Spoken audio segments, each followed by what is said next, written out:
Hello, Mr. Horowitz. I think the hardest thing for conservatives is how to understand the liberal mind, the logic. It's not logical. Right. I know that Dennis Prager and you have said it's a religion and it doesn't require any, it's a faith-based type of thing.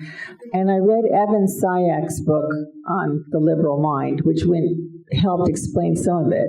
But children and students are impressionable. Their minds aren't fully formed. But their professors and the leaders of the movement, the progressive movement, are adults. And I want to ask you, since you were you had that perspective as a young man, how do they envision utopia? What is their idea? I've written so much about this. The second volume in this series, the Black Book series, is called Progressives. It's in there. The difference is this: conservatives form their views of the world by looking at the past, which is the record of what human beings are capable of, both good and bad.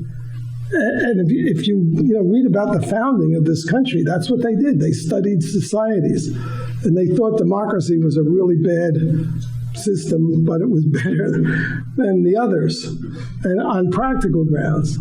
Leftists don't look at the real world that way. They're always looking at an imaginary future. It used to be called communism, then it's socialism, now it's social justice, all the same thing. Ultimately the same thing, all headed in the same direction, to treat people as collectives, to erase their individuality, to judge them either on their class position or on their race or gender or sexual orientation, and always to see it in terms of oppressors and oppressed. And that is what they're thinking, if you want to call it thinking. And for them, it's tremendous. They think of themselves as social justice warriors. We even use their language to describe them. They're heroic. They're living in a fantasy, a romantic fantasy, in which they're saving the world. If you think of you're saving the world, you're not going to give that up. You're not thinking logically. I watch the television like everybody, and I'm thinking, if people get run over by a terrorist truck, it's about gun control. What the hell is that? Doesn't make any sense whatsoever. How can you even begin with a straight face to do things like that? And it's because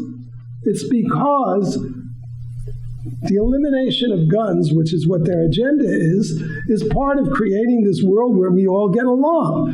People don't get along. They haven't gotten along since Cain killed Abel, for crying out tears. Well, that's what I want to ask you, is that do they just discount history? Look at Nazi Germany was totalitarian.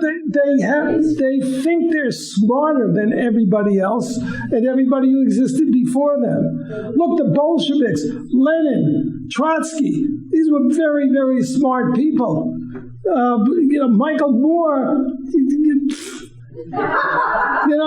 he doesn't come up to them. But we can look back and see that Lenin at the time, that was the first time. That now we've had these totalitarian regimes that never works out. Look, how did the left react to the collapse of the Soviet Union, the deaths of 40 million people, the starvation, the gulag? How do they react to it? That wasn't real socialism. We're smarter than Lenin, than Preobrazhensky, than Lukács. Could go on and on. That's the way people think. They're arrogant and they're stupid. What more can you say? And there's so much emotional satisfaction. It's a religion. It's a consolation for all the disappointments of life. That's what it is. And to take that away from them would cause, I described in my book, Radical Son, the personal crisis I went through when I realized that Marxism is a load of crap. It was everything to me. It made everything I did important. And that's the way it is for every leftist. And you can see, by the way, in their contempt, their utter contempt for people who disagree with them, their arrogance, the lack of respect.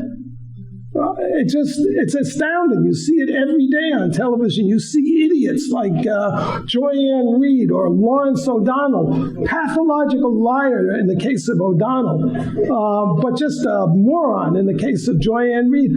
Why is she a moron?